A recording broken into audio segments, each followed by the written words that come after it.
Upinzani dhidi ya uongozi wa FIFA unazidi kushika kasi.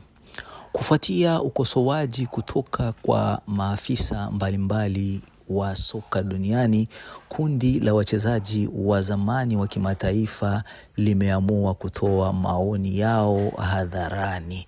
Siku ya Jumatatu, Emmanuel Petit na Michael Sylvestre walitoa taarifa ya pamoja ambayo pia ilisainiwa na Bixente Lizarazu, Robert Pires, Didier Drogba, Emmanuel Adebayor, Julian Sebastian Veron, Claudio Pizarro, Lisi Bronze na Briana Scuri, wakitoa wito kwa kufanyika kwa mageuzi ya kuitawala ndani ya shirikisho hilo na kutaka wachezaji pamoja na mashabiki washirikishwe zaidi katika maamuzi yanayohusu mchezo huo.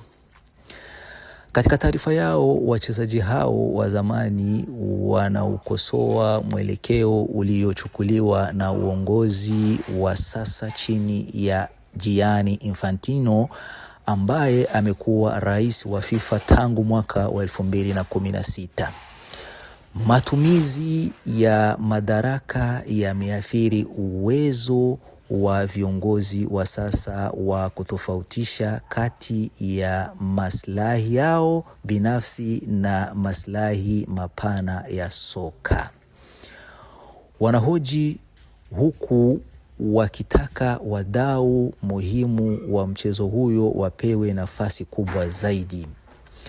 Wale wanaoingia uwanjani kucheza kama ilivyo kwa wale wanaojaza majukwaa ya mashabiki wanastahili kuwa na sauti halisi katika kuunda mustakabali wa soka kwa pamoja.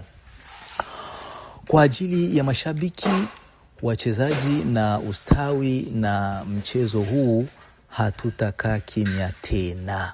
Hatua hii inakuja wakati ambapo kuna hali ya mvutano mkubwa inayomzunguka Infantino, hasa kufuatia kuachwa kwa mradi wake wenye utata kuhusu haki za kibiashara za FIFA.